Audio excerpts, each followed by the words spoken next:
Hey Calibrate family, let's go wood shopping.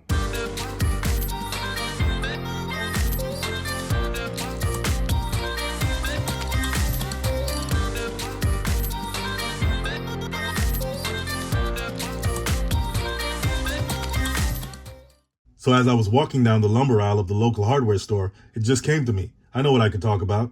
Let's talk about how to shop for your wood, how to shop for your lumber. So if you didn't know already, they got two types of wood. They got hardwood and softwood. Hardwood is the more expensive type. You make hardwood flooring with it, cabinets, furniture, and all that stuff. Softwood is used in construction, and most of the time it's pressure treated, and that protects the wood when it's in contact with the ground.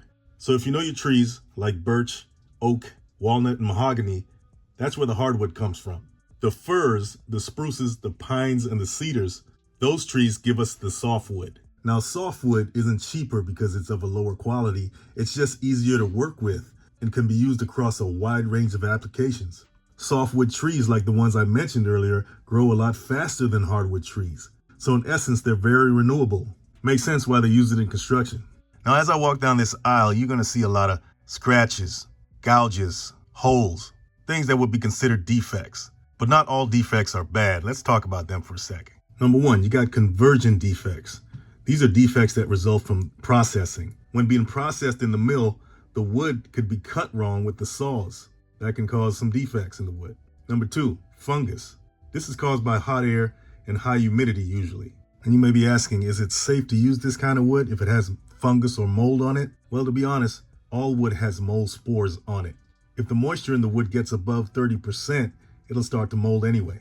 You'll hear people say, spray bleach on it, it'll get rid of the fungus. Yeah, that may make it look clean, but by the time it dried, the mold will come back again, especially if the wood gets wet again. That's why it's important to cover your lumber to protect them from the elements. Needless to say, there's a lot of wood with mold on it still being used in construction today. Number three, unseasoned wood, which simply means the wood hasn't dried properly or dried unevenly. So I guess at this point, it's not hard to figure out what seasoned means. Seasoned means the wood is dry. So when wood is freshly cut, it contains a lot of water. About half its weight is water. And at this stage, it's considered unseasoned. That's why this type of wood is hard to burn when you just cut it, because it hasn't dried out yet. But when wood is cut and it's stored in a dry area or it's allowed to dry, then it's considered seasoned. That's why a lot of times on construction sites, they wait for the wood to dry out. They wait for it to season before they use it. And sometimes you want to wait for the sap that's also in the wood, because it's from the tree. You want to wait for that to come out as well. Because if you paint the wood too early, the sap will bleed through the paint. So that's why it's important to let the wood dry out or let it season. And back to the hardwood versus softwood issue. One of the reasons the construction trade loves softwood is because it takes as little as 6 months to season, to dry out, which is good for productivity. Hardwood, on the other hand, is a different story. It can take up to 8 years to fully season. That's why suppliers charge a little bit more. That's why it's a little bit more expensive, because of the time it takes to prepare the wood. Number four, insects. Yeah, I'm talking about termites and carpenter ants. Believe it or not, just because you buy it from the store doesn't mean it doesn't have termites or some sort of insect infestation.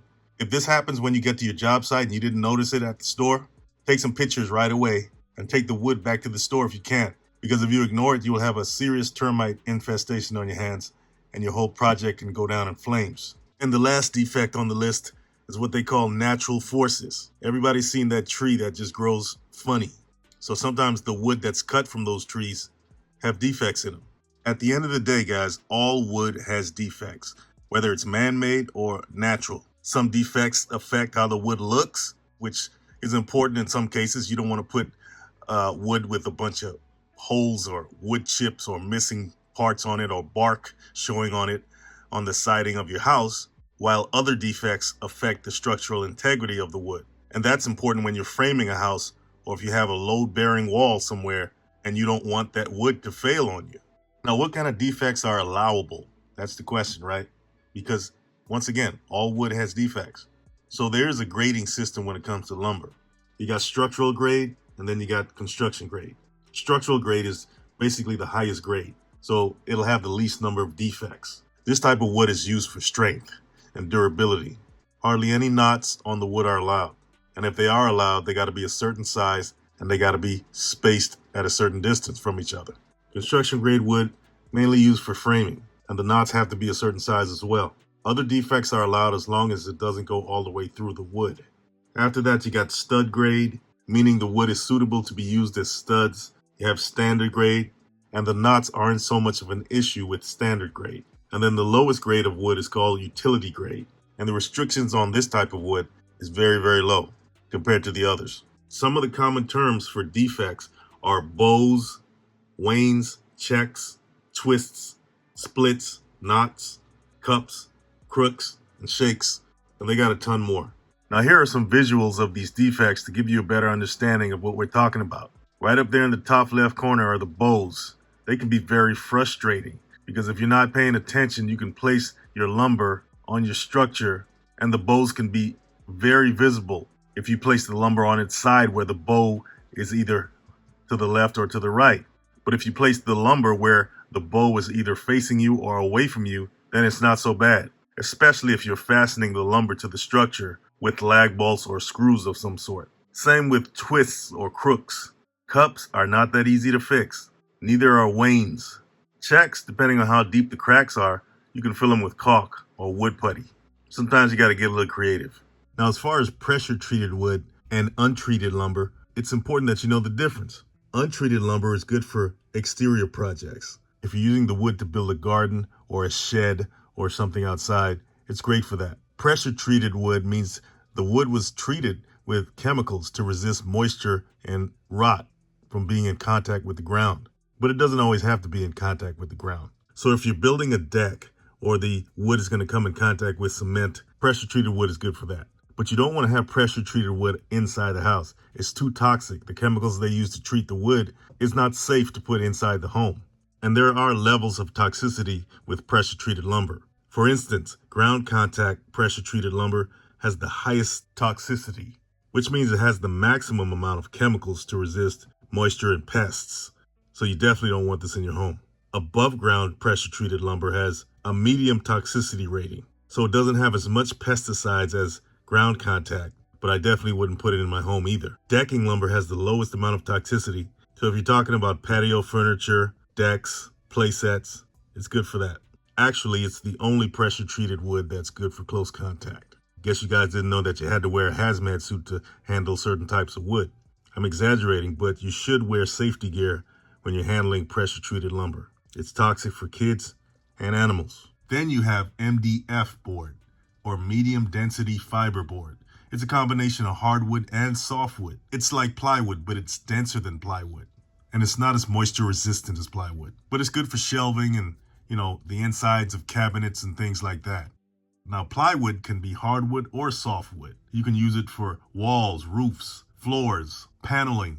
You can use plywood for concrete formwork. Plywood is even popular in the DIY crafting world. Then you got OSB board, oriented strand board. The wood comes from the aspen tree and the poplar trees. OSB is made from strands of these trees which are mixed together with waterproof resin, and then they're bonded together under heat and pressure. It's known for its high strength and water resistance. Like plywood sheathing, it's used a lot in roofs, walls, and floors. And it's just as versatile as plywood. You see it in cargo van panels, pallets, RV fabrication, furniture, industrial and marine applications.